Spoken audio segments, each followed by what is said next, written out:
tẹ́ bá ti rí èèyàn tó ń bàyàn jẹ́ kiri, àwọn bíi Gani àtàwọn ajá tó gbé tó yí káàkiri, ènìyàn rẹ̀ kan ò sí lára wọn, torí ẹni rẹ̀ kì í ṣe kí ni, kì í bẹ ẹni rẹ̀ jẹ́.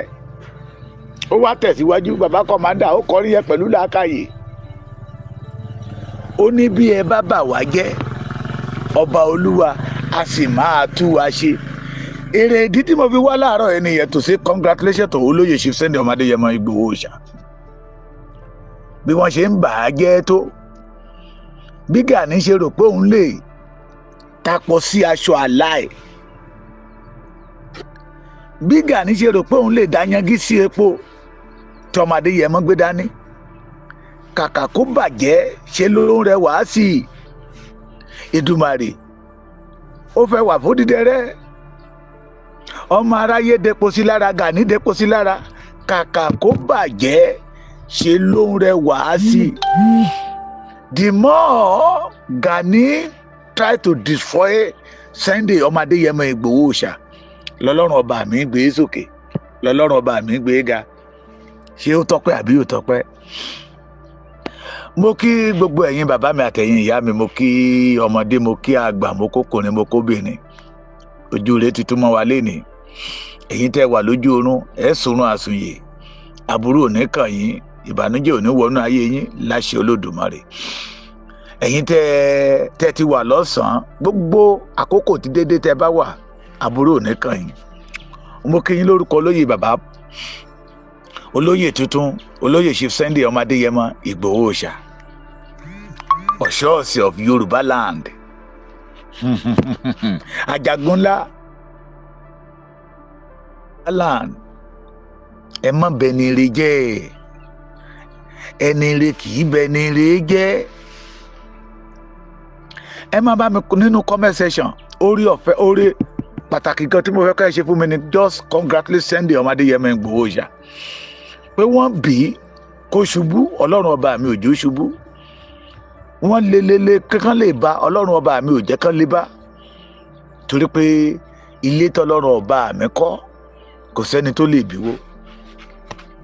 Ẹ ṣáàjà ṣe dáadáa, torí n tá a bá ṣe lénìí yóò dìtàn bó dọ̀la. Wọ́n dẹ̀ sọ wípé ìfíníwà kò sí bí a ṣe bò ó, ní ọjọ́ kan yóò wù síta. Bẹ́ẹ̀ ni mo kí yín, mo dẹ̀ kí Olóyè Chief Sunday ọmọ Adéyẹmọ Ìgbòho Òòṣà. Ẹ jẹ́ kí n bẹ̀rẹ̀ báyìí. Today is 18 àbí ṣé 18 lè ní 19 sorry, on 21 ní ọ̀túnla. Àwọn kábíyèsí wa, àwọn kábíyèsí, àwọn bàbá wa, àwọn bàbá dáadáa bí 100 ó lé, wọ́n ń bọ̀ ní ìlú kan ní Èkìtì bíbá ìtàn pè ní Ìjẹ̀rò fún àpérò ọ̀rọ̀ Yorùbá, ààbò Yorùbá, tí wọ́n invite ọmọ wọn Májàsọ́lá Òòṣà, olóyè tuntun, bàbá olóyè tuntun, ẹni ọ̀tá pápápápá tí ò kú, ẹni aráyé lélélélé tí wọn ò bá. Olóyè Chief Sunday ọmọ Adéyẹmọ Ìgbòho Òòṣà wí bí díẹ̀. Ẹ̀rí pé ó tọ́pẹ́, ẹni tán ní kó ṣubú, wọ́n sọ̀rọ̀ àbùkù sí, wọ́n yẹ̀yẹ́ ẹ̀. Òun ló pa Bọ́lá Ìgè, tọ́ọ̀gì ni, ó wà lára àwọn tí bàbá Tinubu fi ń pààyàn kiri. Síbẹ̀síbẹ̀ wọ́n rò pé they can damage the image of Chief Sunday ọmọ Adéyẹmọ Ìgbòho Òòṣà, but Ọlọ́run ọba mi sọ wípé no, torí ọlá ẹnu kan, ká lè jọ pàdé ńbẹ̀, ká lè jọ ríra wa, kojú lè kojú. Yes, torí ẹni tí ò bá débẹ̀ kò mọ tá a lọ ṣe. Mo sọ yẹ, ẹgbọ́n náà ta ló ń parọ́? Ẹ má bá mi kí Olóyè Chief Sunday Ìgbòho pé congratulation, ó ti ṣẹ́gun ọ̀tá. Ẹ dẹ̀ jẹ́ káwa Yorùbá náà máa kíra wa, torí tó bá jẹ́ pé nǹkan tí ò dáa ló ṣẹlẹ̀ sọ́mọ Adéyẹmọ ni, ariwo tí ọmọ pa káàkiri ní ṣèbí mo sọ pé Yorùbá ò ṣe é nu ẹnu fún. Ariwo tí ọmọ pa kiri náà ni pé ṣèbí mo sọ fún yín pé Yorùbá ò ṣe é jà fún. But thank God, ìmọ̀ ọ̀tá ò ṣẹ lórí ọmọ Adéyẹmọ. Èrò wọ́n gbẹ́bọ wọn lọ́sàn gangan, wọ́n gbẹ́bọ wọn níhòòhò lọ́sàn gangan nítorí ọmọ Adéyẹmọ. Wọ́n gbé lọ́gànjọ́ òru, wọ́n gbé láṣàálẹ̀, wọ́n gbé ní aago kan òru, síbẹ̀síbẹ̀ òfò náà mú. Wọ́n parọ́ tòkè mọ́ tìsàlẹ̀, ọmọ Adéyẹmọ òrèlẹ̀. Bẹ́ẹ̀ ni ọmọ Adéyẹmọ òrèlẹ̀ ló jẹ́ kí n bá orin yẹn wọlé pé abanijẹ́ ènìyàn tí ń bá ènìyàn jẹ́ kiri, níjọ́ tó bá ti dẹ́kun àti banijẹ́ là ó bà ọ́ jẹ́ kalẹ̀. I'm just coming here to appeal to all the Yoruba race. Ojú wa ti là. Ká dúpẹ́ lọ́wọ́ social media. Ká dúpẹ́. Ó ti pẹ́ tó ti ń jẹ́, most especially ẹ̀yin ìyá wa, ẹ̀yin bàbá wa, ẹ̀yin àǹtí wa, ẹ̀yin àbúrò wa, ẹ̀yin ẹ̀gbọ́n wa. Tẹ́ ẹ wà nílùú òyìnbó. Tẹ́nìyàn kan ó kàn déédéé kó agbádá gẹrẹyẹ wá tí ọmọ sọ ìtàn tí ò ṣojú bàbá ẹ̀. Tí ọmọ sọ tí ò ṣẹlẹ̀ rí ní ilẹ̀ Yorùbá. At the end of the day, tẹ́ ẹ tó dáwó fún, tó ń fowó yín wú lọ́nà ọ̀fun, tó dẹ̀ ń ṣe Yorùbá ní jàǹbá, tí ń tú àṣírí Yorùbá fún ọ̀tá. Ṣé gbọ́ mi? Mo sọ fún yín pé èmi o, olódodo a máa ń láyà bíi kìnìún, tí n bá ti mọ̀ pé orí òdodo ni mo wà, I won't stop. Wọ́n láwa kan ṣe propaganda, and I want to explain to them. Mo fẹ́ kí ẹ̀yin ọmọ Yorùbá ó mọ̀ ta ló ń ṣe propaganda nínú àwa blogger Sunday Igboho, torí blogger náà ń pè wá, but we know that we are not a bloggers. Àtàwọn àwọn ọlọ́pàá òro ẹgbẹ́kẹ́gbẹ́, àwọn ọmọ Gani tí ń lu Yorùbá ní jìbìtì, tó ń larí àgbòmọ́tò wúkọ́. Ẹ jọ̀ọ́, olówó ló máa ń jẹ Ààrẹ Ọ̀nà Kakanfò bó ṣe sọ. Kí ni ìpilẹ̀ṣẹ̀ owó ẹ̀? Kí ni ìpilẹ̀ṣẹ̀ owó ẹ̀? Ṣé ẹ fẹ́ kó máa wà kísà ní? Ìran Ààrẹ Ọ̀nà Kakanfò aṣọ ńlá olówó ni wọ́n. Torí Ààrẹ Ọ̀nà Kakanfò àná kò sí lè tó wà kísà nù wọn. Yes, lóòótọ́ ni àwọn Ààrẹ Ọ̀nà Kakanfò àná ò wo àkísà. Ààrẹ Ọ̀nà Kakanfò àná wo ló ṣe Kakanfò festival? Lára tó fi ń jà yín ló lè nìyẹn o. Ààrẹ àná wo ló gbé Kakanfò festival síta? Ṣé Kakanfò náà, torí majority àwọn mùmú ọmọ Yorùbá tètè inú wọn sì di. Wọ́n á máa sọ fún wa pé ó dẹ̀ ń promote culture Yorùbá ni o. Ṣé lára culture Yorùbá ní Kakanfò? Ìbéèrè ni tí ò rújú. Kakanfò festival, it is the part of the culture that we have in Yoruba land, or ara àwọn orò tá a máa ń ṣe. Torí pé ẹni ó ń gbé àṣà ga ni, lára propaganda tó fi ń gbowó lọ́wọ́ yín nìyẹn. Lára àbòsí tó fi ń kó yín lẹ́rú jẹ nìyẹn. Ojú ti là, ẹ̀yin ọmọ Yorùbá ẹ̀ ti dá irọ́ mọ̀ yàtọ̀ sí òdodo. Mo sọ ní ìbẹ̀rẹ̀ ọdún mo ní ẹ̀yin ọmọ Yorùbá, ẹ̀wọ̀ yóò mọ òtítọ́, òtítọ́ yóò sì sọ ẹ́ di òmìnira. Pé ní ìjọ́ tá a bá ti dá òtítọ́ mọ̀ yàtọ̀ sí irọ́, níjọ́ yẹn la kúrò nínú ìgbèkùn. Ẹ ti dá ẹni tó fẹ́ràn yín, ẹ ti dá ẹni tó ń fẹ́ ìtẹ̀síwájú ilẹ̀ Yorùbá, àtẹni tó jẹ́ wípé kó ṣà máa fi Yorùbá mú èkó owó ni, kó ṣà máa gbowó ni, kó ṣà máa gbowó ni. Ó ṣe Kakanfò, ṣé àná ni? Ṣé Kakanfò is part of our culture? Kakanfò festival.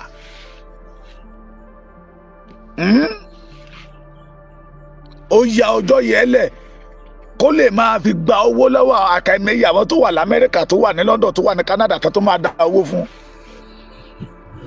Yorùbá ẹja jí. Yorùbá ẹ ṣe kí ni? Ẹja jí. Tó bá jẹ́ pé lóòótọ́ la fẹ́ràn ìran wa, tó bá jẹ́ pé lóòótọ́ lódodo láàfẹ́ kí ẹ̀mí ọmọ Yorùbá ó bọ́ lọ́wọ́ àjòjì, ẹ jẹ́ á jí. Gani Adam is not part of us. ẹ ṣáà ti gbọ́ nǹkan tí bàbá mi ọba Bariga sọ pé a ṣe ẹ̀wà mọ̀ bó tẹ̀ jẹ́ pé àwa kan ti mọ̀ tẹ́lẹ̀ a ṣe ẹ̀wà mọ̀ ni o pé ọmọ tápà náà fi gé Ààrẹ Ọ̀nà Kakanfò wọ́n dẹ̀ ti gbé fìlà Ààrẹ Ọ̀nà Kakanfò lé lórí we can still ṣí a lè ṣí ló ń jẹ́ bẹ́ẹ̀ kó má bà ilẹ̀ Yorùbá jẹ́ kó má sọ ilẹ̀ Yorùbá di ahoro tó bá jẹ́ kó dúró jẹ́jẹ́ títí ẹ̀ pẹ̀lú àwọn alájẹbárun OPC ẹ̀ tí wọn ò dìde ọ̀tẹ̀ sí ìlú ẹ̀kọ́ tí Ọlọ́run ṣe gbé jáde ṣe wá àwọn bàbá wa Àgbẹ̀kọ̀yà wà ń bẹ àwọn ọ̀tá ń bẹ àwọn fìjìláńtì ń bẹ gbogbo bí tá a bá lọ náà tẹ̀lé wa ṣùgbọ́n he want to see himself as a leader a ní gbogbo ìtàn Yorùbá lòun ti mọ̀ a ní gbogbo ìṣe Yorùbá ló ń bẹ lọ́wọ́ òun bẹ́ẹ̀ dẹ̀rẹ́ irọ́ ló ń pa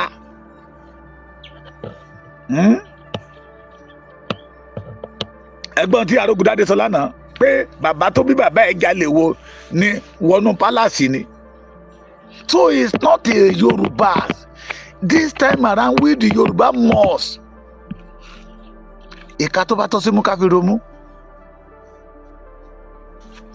structure of security ilẹ̀ Yorùbá ń bẹ lọ́wọ́ wa àti arrange àtẹ̀pá àtikún over 5 years kí Sunday Igboho tó dé Fúlàní ń operate bíi bó ṣe wù wọ́n ni bandit ń operate every ìlú wọ́n ń jiyàn gbé láàrin ìlú he have nothing to offer ṣùgbọ́n nígbà tí Sunday Igboho dé torí pé wọ́n gbé èrò ẹ̀kọ́ síta wọ́n wá ń pariwo pé kó má ba irin iṣẹ́ wọn jẹ́ kó má ba iṣẹ́ wọn jẹ́ àwọn tí ò lógo tó ń sọ wípé wọ́n lógo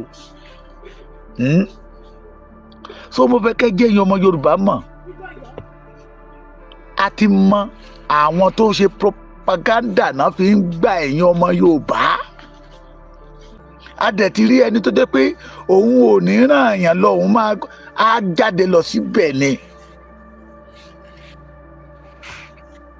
ẹni tó sọ wípé oyè tó ń jẹ́ ju oyè ọba lọ nílẹ̀ Yorùbá ó ti yẹ kẹ́ ẹ mọ̀ pé wá lù wá ń jìbìtì ni o ẹni tó lọ wọ àwọn bàbá Dr. Frederick Fáṣẹ̀hùn tó gba oyè tó gba OPC lọ́wọ́ wọn lára àwọn tó ṣe alátìlẹ́yìn ẹ̀ lára àwọn tó ràn lọ́wọ́ láti jẹ́ kó rí bá àwọn bàbá yẹn lọ́wọ́ gbà lára wọn ni bàbá Adéṣọ̀kan wà ó dojú ìjà kọ bàbá Adéṣọ̀kan yẹn nígbà tán ní èkúdà dọ́wọ́ ẹ̀ tán so they born Gani to disorganize the Yoruba land. It is we, the authentic and the original Yoruba, will not allow him to do it. So, ṣé gbọ́ mi. Ó ní wọ́n parọ́ mọ́ òun torí lóòótọ́ àwa ò kàwé.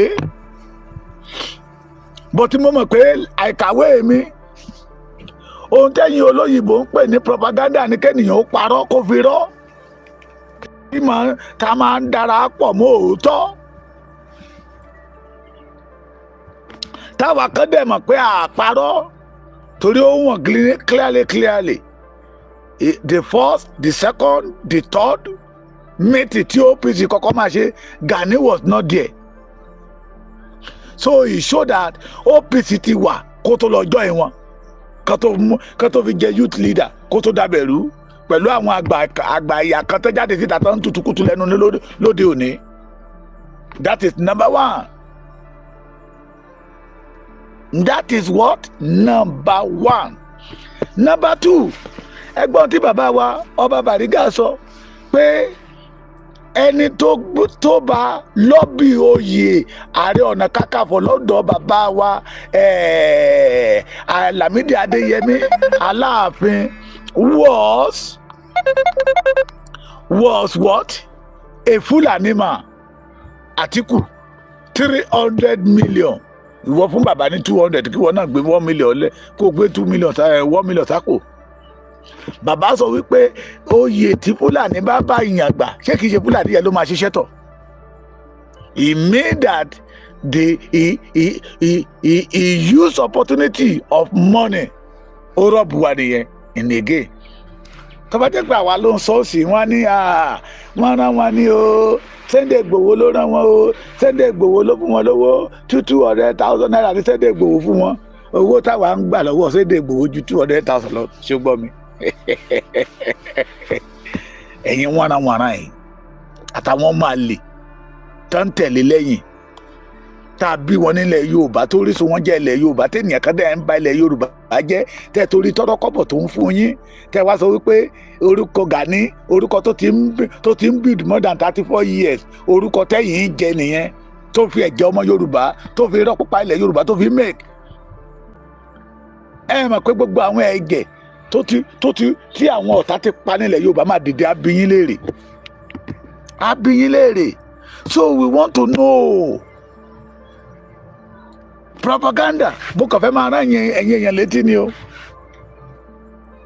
àwa ń celebrate bàbá olóyè tuntun ni orúkọ ló ń ro Sunday Igboho wọn ní kò jà fún májàsọ́lá kò jà sọ́lá kò jà sípò ṣùgbọ́n àfìwà gbayì lọ́mọdé yẹ mọ́ nítorí lè mú odidi ọba pété tán bá ń sọ ìtàn Yorùbá tí wọn bá ti dárúkọ Sunday ìtàn yẹn ò tí ì pé.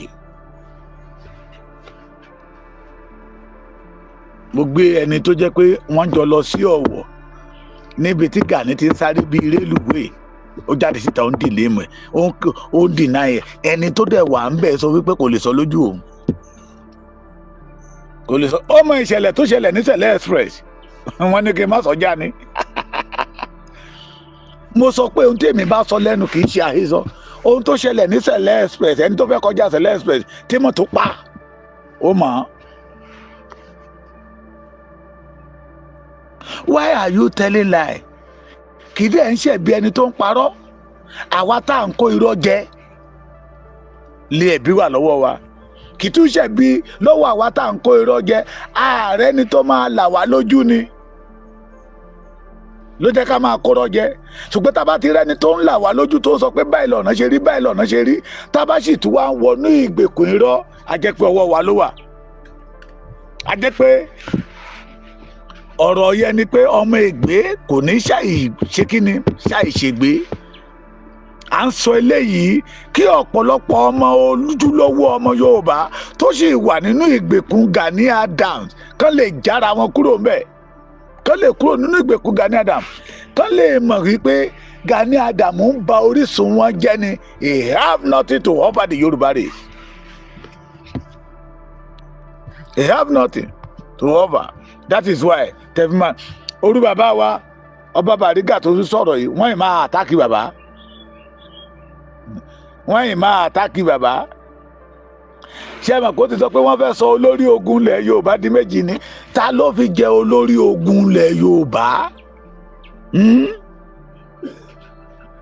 tó ní oyè tó ń jẹ nínú ẹni tó sọ pé ẹ sọ fún bàbá Èkìtì kó dákẹ́ bọ̀tò náà ò dákẹ́ náà padà bẹ̀rẹ̀ sí sọ̀rọ̀ náà pé oyè wo ni ta ló fún Gani ní ọ̀dà pé oyè tó jẹ́ yìí ò gbẹ́dọ̀ dọ̀bálẹ̀ fọba kankan nílẹ̀ Yorùbá ó sì ń rìn yín ni but àwa máa sọ̀rọ̀ tójú ọmọ Yorùbá máa là ọba mi Èdùmàrè ò dá Yorùbá kó gbà nínú ìgbèkùn olórí aládé lọ́lọ́run ọba mi ṣe ìran Yorùbá aṣíwájú lọ́lọ́run ọba mi Elédùmarè ló ṣe ìran Yorùbá adarí lọ́lọ́run ọba mi Èdùmàrè ṣe ìran Yorùbá yìí ṣèrò ẹ̀yìn kí ló sọ wá dèrò ẹ̀yìn it is because